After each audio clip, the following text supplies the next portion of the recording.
So I'm sure you're wondering what the hell all this is about. Well, because I find myself rushing the bigger projects, not just the projects themselves, but the editing and the script writing for the videos, which is the last thing I want to do, I thought what I'm going to do is post every other video will be a CrackFox Quickie, which is a quick project or a quick bit of news or a quick bit of anything just to do in between the bigger projects, hopefully meaning I can continue to post every week. And this first CrackFox Quickie was meant to be for a friend, but I had so much fun building the test model that I decided to keep it for myself and paint it up. Printed the left side at 200% and the right side armor piece at 202%, using default 0.16 layer height settings. Apart from adding ironing and changing the top and bottom Z distances to 0.3, usually about double the layer height to make the supports really easy to come off. And just using normal standard supports as well, because they support overhangs a little bit better, I think. I also added a small outer brim, even though I'm using the bamboo cool plate super tack, which is super sticky. Just wanted to make sure that all the little thin edges around the frames wouldn't curl up or shrink.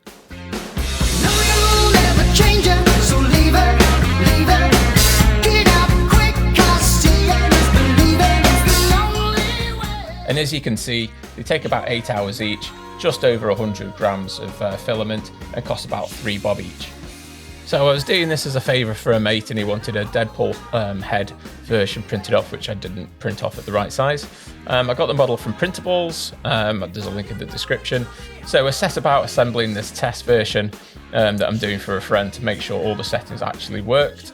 And if everything was fine and dandy for my friend Randy, which is his name, then I'd get it packaged and sent off to him. But little did I know that I love this little model that much that I decided to paint it. And I'm just going to have to print him a new one. And sorry, Randy, but it's going to be a bit of a delay. And as you can see, there's definitely a size discrepancy on the two heads. So I'll have to print off a separate Deadpool head for him anyway and just make sure I get the sizing right this time.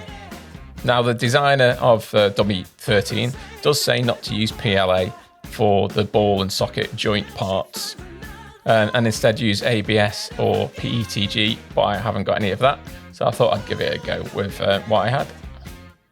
And they do click in. I give it a bit of force, but it holds really well.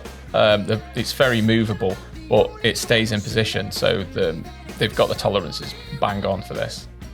And just to confirm, you can see that the Deadpool head was quite a lot smaller than the default one, so we're going to have to get that looked at. And if you do visit the Printables link where I got it from, you'll see that there are these amazing and very easy to follow instructions in the preview photos. So because you don't need to see me go through every single step, I'm just going to speed it up. And to save you listen to my voice drone on, I'll turn up the Phil Collins. And why Phil Collins, you ask? Why the fuck not? Actually, I'm going to have to jump in because I do think I'm supposed to talk a little bit over the track to make sure that they comply with the licked .co license that only cost £6. I was looking for a Dummy by Portishead or Paranoid Android by Radiohead, but they didn't have those. But if we jump forward in time and everything's put together, it only took about half an hour, really easy to do. Everything worked an absolute treat.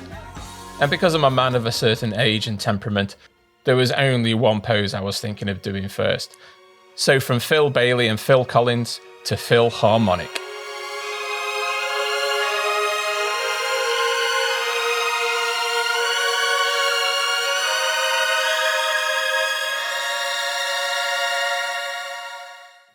I'm not crying, you're crying.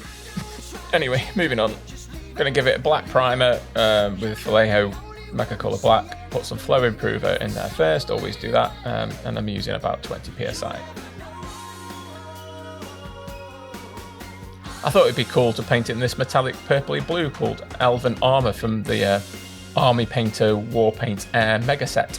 Yes, there is an affiliate link in the description. And as you can see, now it's looking pretty cool. And then I take this Cloudburst Blue from the Army Painter Speed Paint set. Yes, there's an affiliate link in the description again. And I'm just going to trace around all the sort of dark recesses and 90-degree angles that wouldn't be catching the light. And just to stress, I'm not using it in the usual way you would use a speed paint. I'm using it a bit more like panel lining. And after that, I decided to practice the battle damage and chipping that I'm going to be doing on the Titus model. And doing this gave me a great idea to print off a load of these W13s and use them as sort of crash test dummies for painting practice, especially if I've need to practice a new technique that I'm planning on doing on the next model, such as like non-metallic metal or something like that. But you know what? I just had lots of fun doing it. It was completely unplanned. I was just going to test out the fit and then give it to my friend. But he wanted one that he could totally build up himself. So, okay, I said, well, I'll have this one. And then I thought I might as well film the construction of it. And then because I liked it that much, I thought, you know what? Let's paint it up and let's just get more content out of it. And I had such a great afternoon doing it. And if you think using these as a sort of crash test dummies is a good idea and maybe something you might consider yourself, then make sure to leave a like and a comment and even share or do whatever you can to support the channel and help me grow. Brilliant, thanks. But back to the important stuff, I just went round sort of sketching in little lines here and there to look like chips and battle damage and such like. But I will say, like I said on the Vecna video, if you've not seen that, that you got to trust in the process, because when I was doing it, to me, it was looking a bit crap. My hands were a bit shaky and I was starting to panic a little bit that this isn't going to make for a good bit of content, but you've got to persevere.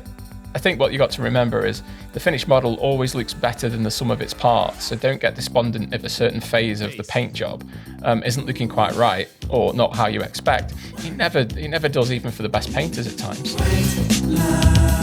Vision, dreams of passion, and all the while I think of you.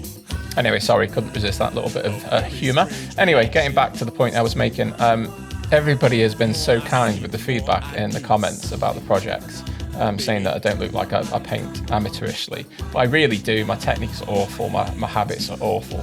And I think people might relate to this. I kind of doubt myself because I think that the first stages look so poor that the rest of it's going to be poor. I might as well just rush it and do my, a half-arsed job. But to be honest, you've got to remember that Rome wasn't built in a day. So with the battle damage and the edge highlights here, at first I didn't think they were going to look good when I first put the little bits of silver on there. But when it's all said and done, I think it looks pretty decent. So the moral of the story is a classic: just get stuck in. And on that positive note, I'll catch you next time. I am alone.